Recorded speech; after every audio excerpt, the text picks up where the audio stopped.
আমি খারাপ, আমার নামে উল্টোপাল্টা বলে বেরিয়েছে। ভালোবাসার জাত ধর্ম মানে টাকা পয়সা বা গায়ের রং সত্যি কিছু লাগে। আরো একটা হিন্দু পরিবারের মেয়ে, আমি একটা মুসলিম পরিবারের মেয়ে। बहुत बढ़िया, बहुत सही, शानदार। আমার জীবনটা তো শেষ করে দিল, এবার দেখো আমি কি করি। না দেখবা কি হয় এবার। হ্যাঁ গাইস, কেমন আছো সবাই? আশা করি ভালো আছো। চলে এসেছি একটা নতুন ভিডিও নিয়ে। আজকের ঘটনা আজকের ভিডিওটা সাজিদ আর জিয়াকে নিয়ে হতে চলেছে। দুদিন থেকে যা কানের ঘোড়ায় গুনগুন গুনগুন করছে এদের ভিডিওগুলা, তো ভাবলাম যে না, ভিডিওটা না বানালে আর হবে না। তো চলো ভাই, ভিডিওটা শুরু করা যাক।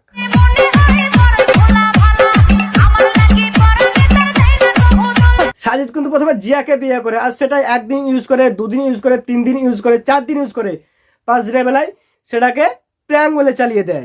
একটা প্র্যাঙ্ক ভিডিও, মানে বুঝতে পারছো সব ওই জিনিসটারই খেল।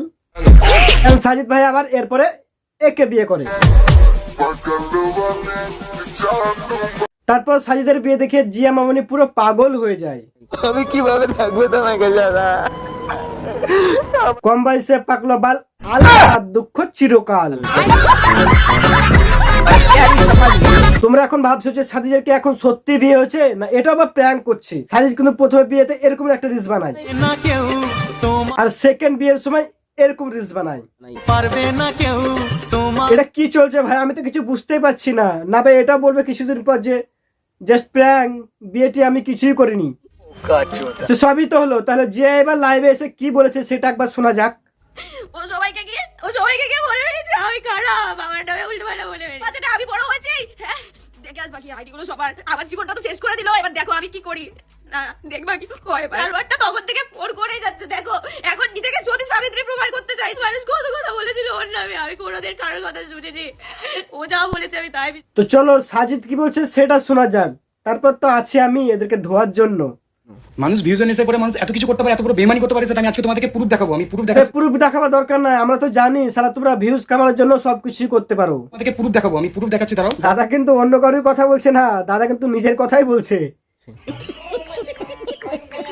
আজকে আমি আমি আমি সত্যি কথা বলতে ঢঙের কান্নাকাটি করতে পারি না, ঠিক আছে? আমি যেটা বলি কষ্ট। হ্যাঁ, দাদা কিন্তু কোনো ঢং করে না, দাদা কিন্তু যা বলে সব স্পষ্ট কথাই বলে।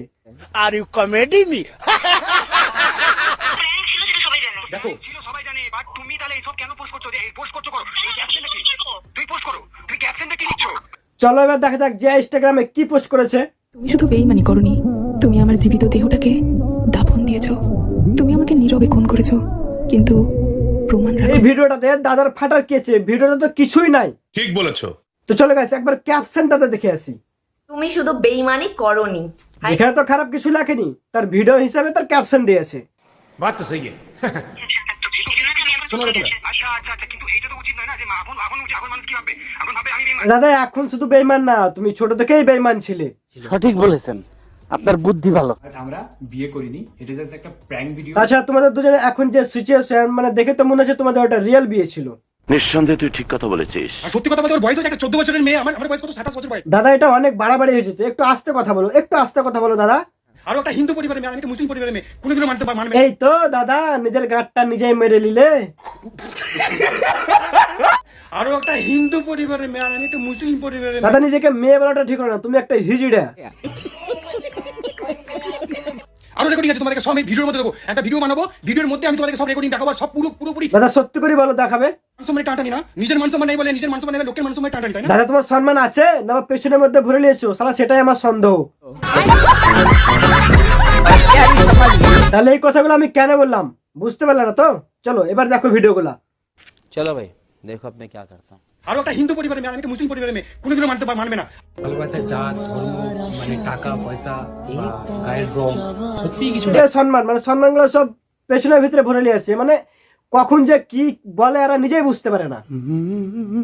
ভালোবাসার জাত ধর্ম মানে টাকা পয়সা বা গায়ের রং সত্যি। আরো একটা হিন্দু পরিবারের মেয়ে, আমি একটা মুসলিম পরিবারের মেয়ে, কোনোদিনও মানবে না। যখন তুই জানিস যে তোদের এই বিয়েটা মেনে নিবে না, তখন এত গাড় পেঁচে করার কি দরকার ছিল ভাই? ঠিক বলেছো। হ্যাঁ, তখন তো গাড় পেঁচে করা না করলেও পারতি। সঠিক বলেছেন, আপনার বুদ্ধি ভালো। আবার এদিকে বলে যে জিয়ার বয়স 14 আর ওর বয়স 27, সেটা কি করে হয়? আর সত্যি কথা বলতে ওর বয়স হচ্ছে একটা 14 বছরের মেয়ে, আমার বয়স কত? 27 বছর বয়স। তাহলে এখন বলছো যে ওর বয়স 14 তোমার বয়স 27, তখন প্র্যাঙ্ক করার সময় মনে পড়ছিল না? তখন খুব করতে ভালো লাগছিল। I mean prank. এজ হচ্ছে 14+। আমি কোন ক্লাসে পড়ি? আমি ক্লাস 9-এ পড়ি। কথা আছে না, ছোট বয়সে পাকলো আর তার দুঃখ চিরকাল। কি বলছিস? শালা আমরা ছোট 14 বছর বয়সে আমরা কার্টুন দেখতাম ভীম, মানে ওই লাড্ডু খেতো আর মারতো, লাড্ডু খেতো আর মারতো, লাড্ডু খেতো আর মারতো। শালা ওটা দেখে আমরা কত এনজয় করতাম। আর এখন শালা বিয়ে বিয়ে প্র্যাঙ্ক খেলছে। বর্গ তোমাকে খুব মিস করছি। আর ডেকে কোনো লাভ নাই গো বনু, একবারে হাতের কাজ করে নাও। আমি তোমার হাত দিয়ে চোখের পানিটা মুছে নাও। ওরও বিয়ে হয়ে গেছে, তুমিও তোমার রাস্তায় থাকো, আর ও তোমার কথা ভালো ভাববে না। তবে শেষে একটা কথাই বলবো যে এক হাতে কোনদিন তালি বাজে না, দুজনেরই ভুল ছিল, দুজনের গাড় পেঁয়াজের লেগে এইসব হয়েছে। কম বয়সে পাকলে যা হয়, মোবাইল হাতে ধরিয়ে দিলে যা হয়, তো যাই হোক, আর কিছু করার না, যেহেতু হয়েছে গেছে। তবে তার আগে একটা কথা, ভিডিওটা থেকে যাওয়ার আগে একটা কাজ করে দিও ভাই, চ্যানেলটা সাবস্ক্রাইব করে দিও। হ্যাঁ, ওকে ভাই, টাটা।